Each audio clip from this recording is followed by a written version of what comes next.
Welcome. I'm going to walk you through how to use the various tools available in Blackboard for providing some really thorough feedback for your students. There are a few different options. The first I'm going to show you is the inline feedback option, which gives us a few different buttons and a few different things to work with. To get the best of this view, I'm going to close my menu. So I'll hover over here and put my menu to the side. This way I can see all of the buttons that are available in this viewer. What we have here is the option to change through our pages quickly. We can use a mouse to grab and move our page. If we need to, we can zoom in and zoom out. What we're really interested in here is the various options along the top that allow us to provide feedback right on a document. This works best with a PDF document, so I encourage all my students to submit any essays or assignments in PDF wherever possible. The first thing you can do here is annotate on the document. And so we have a few options. The first is a pen where you can draw, you can adjust the brightness, the thickness, you can even erase what you've drawn using the brush, the pen, or the eraser. Another option is adding images. You can add from your own computer, or you can add stamps that are created. They have ones that are pre-made. I personally like to use the check mark, which is down here at the bottom. And you can change the size of it, but you can also make a custom stamp specific to your course. This is what it would look like if we added it in. You can easily delete it by pressing the garbage can if you decide the stamp isn't it. The next option is adding text right onto the document. So if you want to provide some comments right on your title page or wherever, you can use the text box and you can change the font, the size, the color. We also have the options for lines. So sometimes when I need to make it very clear where something's supposed to be, I'll use the arrow feature and point or make it smaller or bigger so that students know exactly what I'm looking for. We can also print off our documents from here. We can download, or we can use a comment bank or library that we can develop so that we can provide effective, rich feedback in a quicker way. The other option is to highlight our text. And when we do that right on the document, we have a few different features. The first is highlighting.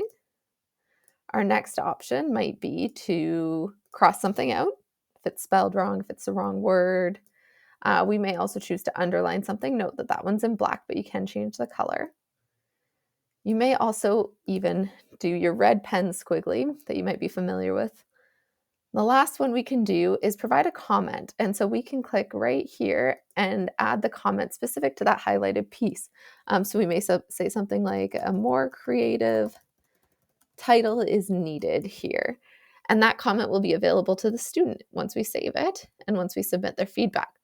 So through the tools right here, we can provide some really effective feedback on the document that the student can look at and preview after we've submitted their grade. Another option is using rubrics. Blackboard pre-populates rubrics, but there is also the opportunity to create your own. It may take a little bit of time up front, but it's going to save you a lot of time in the end.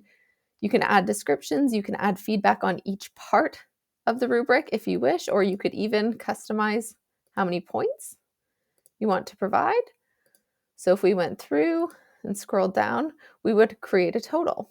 Let's save the rubric. We can also provide a written comment, which is the most common. So we can say, great work, student, maybe a positive, maybe an area of improvement, and ending on perhaps a question to really get your student thinking critically about what it is that they have completed. The last and least common area that I see people providing feedback is actually video or audio recorded feedback. It's a little bit trickier to find, but it is such a good time saver and a great way to personalize the feedback you're giving to your students, particularly if you're teaching Alt-D or alternative delivery. So we'll click on this menu.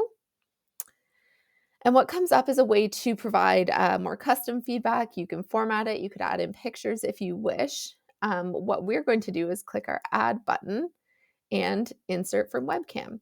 And when we do this, we have the option to record feedback using our camera if we choose, or just the microphone.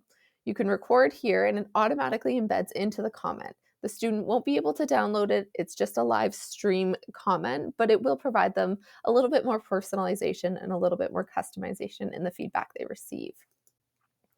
So there are a few different options for providing our students with really effective and thorough feedback. We can annotate the document, we can put comments on the document, we can provide images, stamps, anything needed, drawings perhaps, circling. We can use a rubric, we can provide a comment in the comment box, and then we can also provide a recording or video audio feedback if we wish. And when we've done all that, or we've done a few of those, we click submit, and the student has access to a lot of really great feedback to improve their learning.